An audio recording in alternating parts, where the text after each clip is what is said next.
The majority of markets are red at the moment. This is when you look at the stock market in general and crypto, it's not doing too well.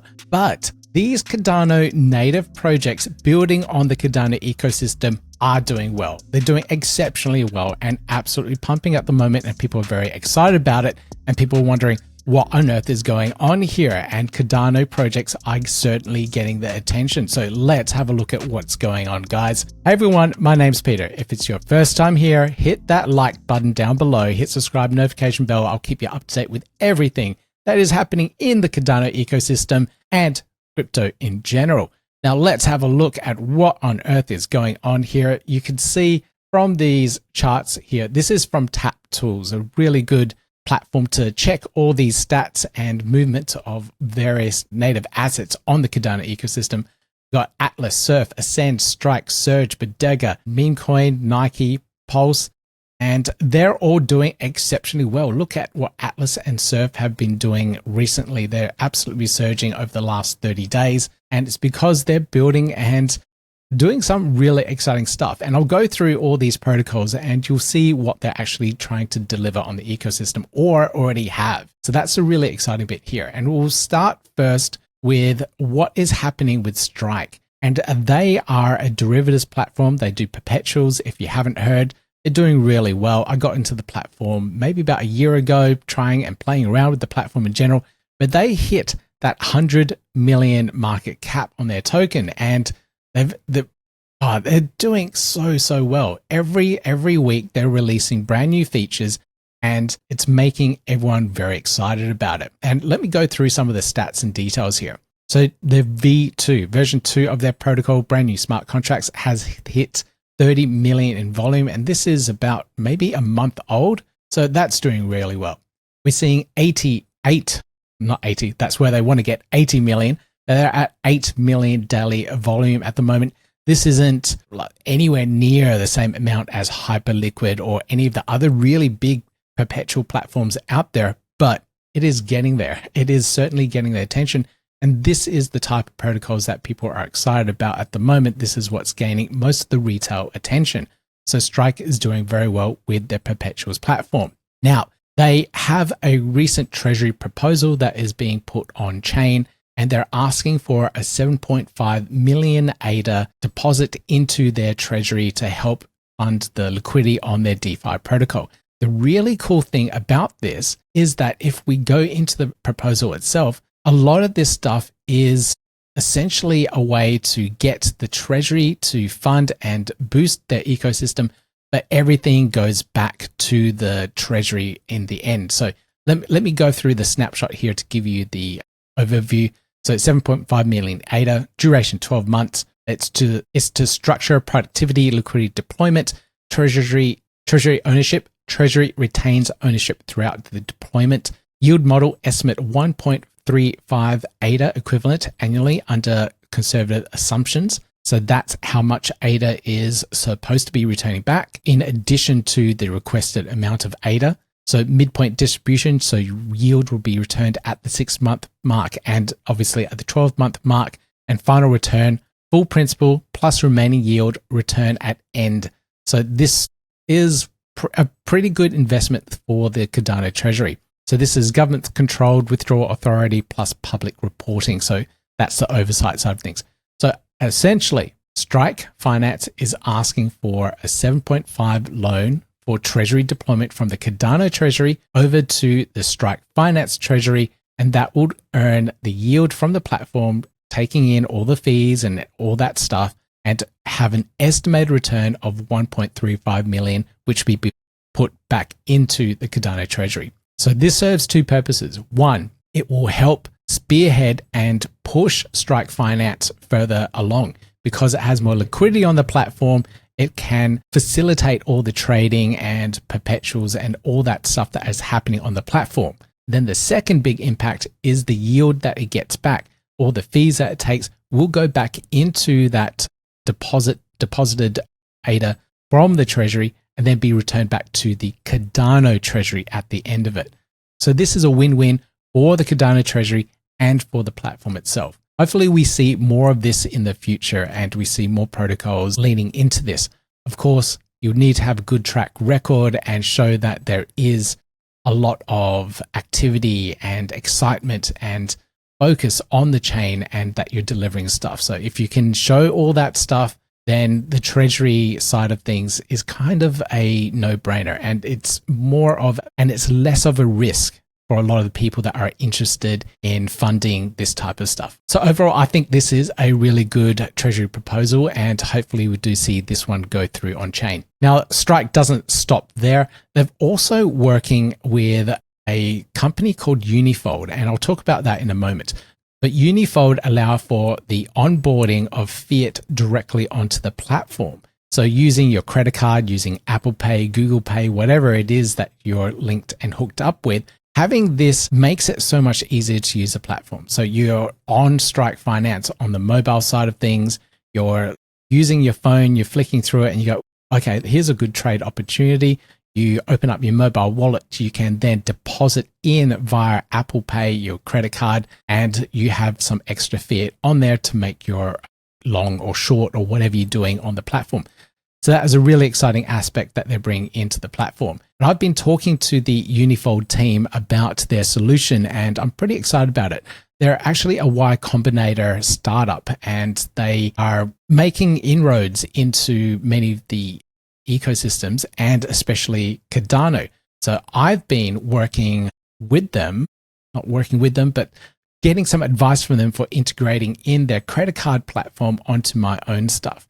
So I'm building this bounty platform here. I call it Web3 Bounties. And this platform allows you to post up various bounties, so tasks that you can get the Cardano community to do. As you put in the bounty, you can actually choose how you want to fund this. And I am trying to focus this bounty platform primarily on USD stablecoins in the Cardano ecosystem. And if we have something like USDC X, and then you can fund that via your credit card, then we can see more liquidity come on chain, fresh liquidity from different ecosystems, whatever it might be, but then being funded via credit card payments through something like Unifold. So I'm trying to work with the team there to get this all integrated in so that fresh liquidity can come in and help facilitate on-chain activity within the ecosystem. So this platform here, Bounties, is in test phase at the moment. I'll put a link down below in the show notes. So if you are interested in helping out testing it, you can. I've got this little report and issue button down the bottom, and this integrates with our GitHub repo. And you can put in the details. If you find anything or you suggest improvements, please do. I've seen quite a few suggestions already, and I have implemented quite a few of those. If you do have the time, check out the bounties. Check out bounties.learncardano.io, where you can find this at the moment on testnet. Connect up your testnet wallet or even hook in your Google wallet, which I have done here. And then you could be able to try out the platform and give me some feedback. So that would be absolutely awesome that if you can. The Unifold team here are doing some really cool stuff with on-ramps and onboarding users onto Web3. Now, Surf is another project that I like to mention, and they do DeFi loans. And you can see here from the charts, they are gaining a lot of attention as well. They're up quite a lot this week. They're one of many borrowing and lending protocols on the Cardano ecosystem alongside Fluid Token and also Liquid Finance as well. Two OGs in the ecosystem that are also doing exceptionally well at the moment. But Surf is definitely the outlier here with the biggest gains this week. Now, they have an announcement that they had, and this is a treasury injection into their protocol. So there is an initiative called the DeFi Liquidity Budget, and these guys have formed a group where they have been allocated a large chunk of the Cardano treasury, and they'll be using that to be deployed out to various different DeFi protocols. And Surf happens to be one of them. So there's another 7 here, and I can see that Strike was one of them. Unfortunately, CSwap wasn't, and it seems that Liquid Finance is another one as well for Liquid Labs. So they're 3 of the protocols. So I don't know what the other 4 are. So it hasn't been revealed yet or leaked on this thread, but Surf is definitely one of them. So when these protocols have more DeFi liquidity allocated to them, they have more opportunities for people to borrow that liquidity, etc. So it makes those protocols stronger and better to use. So really cool stuff to see what is happening there with Surf as well. Now, looking into the stablecoin side of things, USDM is that homegrown stablecoin that is built in the Cardano ecosystem, and they have done a lot with very little funding, and it goes to show how dedicated they are to building up the Cardano ecosystem. Now, this is a big update from them. They have now integrated in Pyth network, a tier 1 oracle, into their ecosystem, and this is to have transparency of reserves. So it's a part of their AUM transparency data, and Pyth is now providing the oracle data on their platform itself, so you can see the price feeds, etc., etc. Now, this news article here is about USDM changing their oracle feed provider. So previously they used to use Charlie 3, and I'll talk about them in a moment, but they now have upgraded to using Pyth. So there's 2 major projects that I know of now that are using Pyth, and it seems like this critical integration that was done by the Pentad seems to have a big effect because projects are picking it up. So the other project was Indigo, and I'll talk about them in a moment too. But this is an unfortunate changeover, and I would have loved to seen Charlie 3 continue and operate, but it seems that Charlie 3 is ceasing operations or slowly winding things up due to a lack of funds and being unprofitable. But now they're switching over to the Pyth side of things, and hopefully we see more projects pick it up as well, because more people and projects that use Pyth are more likely that they'll stick around as well. Otherwise, we're going to lose some data feeds, and we need oracles within the ecosystem. Now, as I mentioned, Charlie 3 is pausing operations at the moment, and they've had a really good run. 1,306 days of uptime on the ADAOZ price feed. And many projects have been using this. It's just that it's costly to use, and some of these other options that Pyth have make things a little bit cheaper, especially if you're calling and trying to pull data all the time. So there's different methods of doing this. They have push, and they also have pull oracles. And a lot of the ecosystem is moving to pull oracles, getting the data when you actually need it, as opposed to constantly polling the chain all the time. So that is one of the main differences here, and it makes a lot of cost optimizations. Now, this is really unfortunate, and you can see from the comments here what was a core reason of closure and failure, and this came from one of the C node, the Charlie 3 node operators, and he said essentially it's not financially sustainable. As a C3 node operator, I lost a bit of ADA. Price feeds were aggregated on-chain, so the cost per transaction didn't make sense over time. We would pay on ADA and get rewarded in C3. I still ran it to support the ecosystem, but lost out, and that's really unfortunate. A lot of these stake pool operators, such as BBHMM, are dedicated to the ecosystem, and it's unfortunate that it didn't turn out the way that it should have. Price of ADA and everything else, it just makes things a little bit difficult. Anyway, unfortunate to see Charlie 3 pause and most likely cease all operations if they can't work out what to do next. But it's been a good run so far. I'll put up the full message to the Cardano community in the show notes for you guys. So if you want to check it out, it will all be on my website, Learn Cardano. Now, we talked about USDM and the potential of getting more USDC into the ecosystem, thanks to the works of like Unifold, for example, and what Strike Finance are doing. But if we have a look at how much USDC is being minted on other ecosystems, just this week, 500 million minted on Solana. We aren't even seeing anywhere near that. I saw a post a little bit early today, and I'll put it up on screen if I can find it, but it mentioned that another 7 million USDC-X was minted on Cardano. That's a tiny fraction, tiny percentage of what's being minted on other ecosystems. 7 million is great for what Cardano, in the grand scheme of things, how big Cardano is, but we need a lot more of that. And as more and more opportunities and more ways to onboard and more ways to get liquidity on is enabled, we're going to see more of it. And hopefully the team at Unifold can work their magic and do some better UX so that we can find more liquidity coming on chain. So fingers crossed we do see something there, or maybe they can start working with USDM and doing some cool things there as well. Now, the next protocol I want to talk about is Liquid Finance. Very similar to Surf and what Fluid tokens are doing, all borrowing and lending. but they are moving to their next phase of transparency on their platform. And for a long time, their smart contracts have been closed source, but they're moving to make them more transparent. So you can look at the code, see that's open DeFi, that is what they're going to call it. And then you can verify for yourself what that smart contract is doing. And it's going up for a vote at the moment. It's a governance proposal on their platform. And I guess they didn't want to just make the call and make it all public and then scare off all their holders and whatnot. So they put it on chain for vote. It's got 147 votes, ends in about 3 hours from now. But I can see that it's most likely will be going as a yes vote to make this open and transparent so everyone can have a look at it. Now, all the hardcore developers in the ecosystem will be grilling it and checking it themselves to make sure that everything is all in line, have all their ducks in order, and that the smart contract is in fact good and valid. But this has all been on chain for quite a long time now. I don't know when they actually released Liquid V2, but it's been battle tested and millions of ADA and USD have been flowing through their platform and has been working very well. So we know it works. We now will be able to check and verify that it all works as well. So really good stuff, Liquid.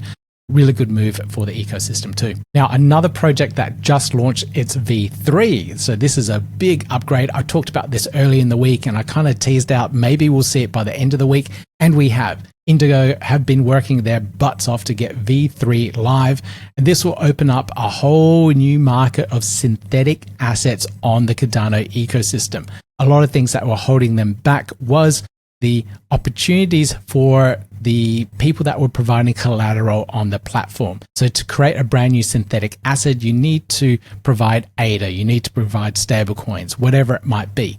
But what was the incentive there? And the incentive was the Indigo token.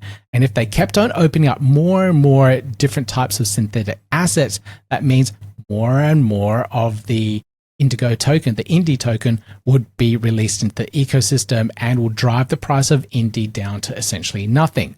So now they've worked out a better way where whatever synthetic asset that you're minting, such as maybe AUD, Australian dollar, that will be the reward for it. So that way you're not minting and diluting the Indy token, you're rewarding the user in the token that they're providing collateral for. And that kind of makes sense. And this now opens up and unlocks a whole new opportunity, a whole new asset class market on the Cardano ecosystem. So Indigo is definitely something to watch. They've changed the protocol, they've changed the design, they've changed the reward system, and I see that the incentives really line up now. So let's see what happens next and see if it actually attracts more users to the platform and opens up a whole new asset classes on the Cardano blockchain. We'll see iGold, iSilver, iOil, all these different commodities on chain, all backed through collateralized assets. So really cool stuff. Indigo, congratulations on this major milestone. Now, Ascend Markets, they have their smart contracts on mainnet for midnight. They're the first ones to launch a smart contract on midnight from what I know. I believe that's the case, but they have a closed beta for mainnet side of things. So you can sign up for this Google form here, sign up with this Google form, apply to be one of the ones that are trying it out. You can see the contracts are on chain. This is the 1AM Explorer. If you didn't check out my 1AM dust generation tutorial, links down below as well. It's at the time now where we do need to generate dust and use it as the transaction fee to actually do things on the Midnight blockchain. So do check out that tutorial. But the smart contracts have been deployed. You can see them on mainnet here. Very exciting stuff. So congratulations to the Ascend Market team for getting this far. But if you want to be a beta tester and get on chain and start using on mainnet, fill in that form and become one of the Ascend Markets testers. For those that don't know, they do prediction market with perpetuals. So it's combining two gambling aspects, predicting on an outcome, and perpetuals going long and short on those outcomes too. So really, really interesting. And I think the privacy aspect behind it as well, being able to keep that all private, hide who's doing what transactions, thanks to the privacy chain Midnight, is their big selling point here. In comparison, just so you know, Other prediction markets, such as poly market, are absolutely massive. It's unregulated at the moment, and some countries are bringing on in some regulations behind it. But poly market is absolutely huge, but it's all public. You can see the wallets. You can see how much money people are making. This privatizes all that. It hides it. It obscures it. And I think that's really appealing for a lot of people. So keep an eye out on Ascend Markets. All right, so they're the major projects. I think I've covered over pretty much all of them. Yep, I didn't talk about Atlas, but I've got an interview with them coming up next week, and I did a previous interview with them as well. Talked about Surf, Ascend, Strike. Surge I didn't talk about, but they're doing some upgrades at the moment. And Bodega I didn't really talk about as well, but they're a prediction market built on Cardano, and they're doing very well too. But the main ones there I have spoken about, with a couple more with Indie and Liquid Finance and all that. But if you want to check them out, I'll make sure I put links to all these other projects down below as well. But I want to talk about some other things that's happening at the moment. And the first one here is also my documentation around setting up a Cardano node at home. So there's a lot of benefits in setting up your own node. One of them is that you can configure your wallets that you're using the Cardano ecosystem to pass through your own node. So you're not relying on third-party infrastructure. And that way you can ensure that your transactions are getting on chain as fast as possible, and you're avoiding congestion times. So as the chain gets busier and busier, that third-party infrastructure may see some bottlenecks. And having your own infrastructure that bypasses those bottlenecks is really advantageous, especially if you want to get your transaction on chain as quickly as possible. So home node, awesome stuff. Now I run the home node because I'm a stake pool operator, so I'm reducing my stake pool costs, and having the node at home is a big benefit there. But I also run some other additional pieces of software on it. I run Blockfrost Icebreaker. The Icebreaker, well, Blockfrost is a subscription service where you can use. Essentially, it's a node, but you can use Blockfrost to submit transactions to, and that's what all the wallets out there use. They use Blockfrost or Koios, and you can submit transactions to it. You can write transactions. You can delegate to stake pools all through their API platform. So if you're a Web 2 developer using their API, great. Blockfrost is fantastic. But I am a Icebreaker, which is essentially their decentralized network of nodes that they use, push out those transactions. And as a result, I get some ADA for doing that. So I run some software such as the Icebreaker to make my node profitable at home. I also run Aquarium software. So Aquarium is a piece of decentralized code that is written for the Fluid tokens ecosystem. And Fluid tokens do borrowing and lending, and they do liquidations. And the Aquarium code there, they've gotten a special name for it, but Aquarium code allows you to batch those transactions and also run through the liquidations. And there, I also receive some fees for doing that too. So I've made this as a income making machine, running little bits of software to help decentralize the Cardano platforms and protocols that I'm building.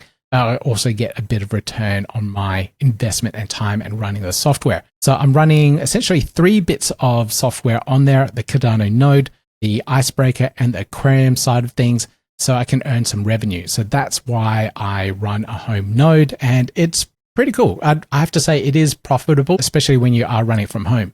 This here is a full tutorial on how I have set one up at home. It goes through let me just load it up. I forgot to put the link. Keep on forgetting to put the links in. But it goes through the tutorial. It has the video here that I did a full year ago. This is on my tutorials channel, Crypto Tutorials, Guides and Courses. So if you're not subscribed to that one, please subscribe to that one as well. But it's got the full video, it's got the audio and all the notes that I did, all the command prompts that I copied and pasted. So you can step through this entire thing, follow it, and set up your own node at home as well. Okay. So hopefully you find that resource useful. Next shout out I want to do is one for the Discover Cardano UK Meetup. This is run by Dave. Valid UTXO is his username.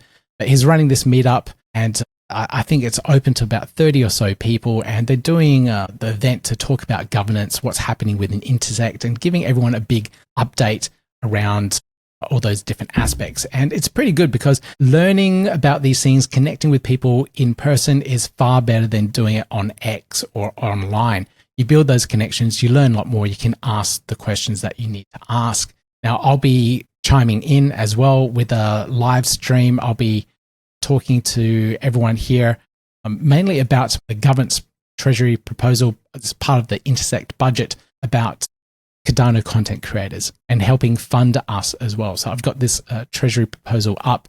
I'm working with some other brilliant Cardano content creators in the ecosystem, namely myself, Linda, Big Pay, Cardano Paul, Dave, and also La Petite. We are all working on this one here to try and get some funding to keep our content creation going. So hopefully we do get it through. I'll put a link to this proposal in the show notes as well so you can check it out. Now, I am a DREP. I have to vote on all these proposals. A lot of these proposals I have conflicts of interest in. I'll try and put that all online as well, but you may need to move your delegation, guys. You may need to move, if you want to support me here, I may not be able to vote on this one. You may have to move somewhere else to someone that is voting for it. And I also have conflicts of interest across almost all of the proposals that are being put up. So something to keep in mind. Anyway, do check out these events and also check out my proposal there. Now, another event. This is for the local Aussies, the Australians, especially the ones on the Gold Coast here. Mr. Baggy Pants or Joyous T, the man that you see around various events around the Cardano ecosystem that wears this awesome homemade, not homemade, but custom made space suit. So all the events that he goes to, trying to find a better picture of him.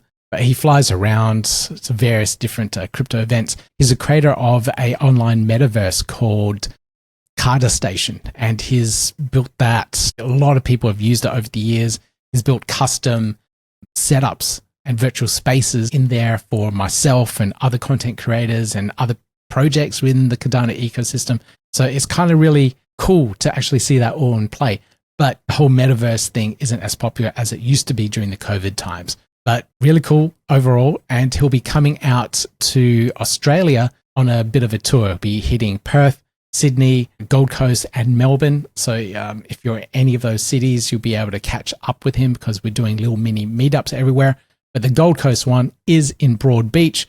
We just can't decide if we're going to have it at the Loose Moose or the Lucky Squire. I'm leaning towards the Lucky Squire. It's a little bit more casual and it doesn't have all these really expensive beers. So probably the Lucky Squire, guys. We'll see you there. It is on the 8th of June. It's a Monday night. It's a school night, I know. But this guy coming over from the US. So please come along, meet him, and talk about what we've been building and general Cardano stuff. It'd be really good to see you all there. Now, the very, very last thing I want to talk about, and I do have an interview with these guys coming up.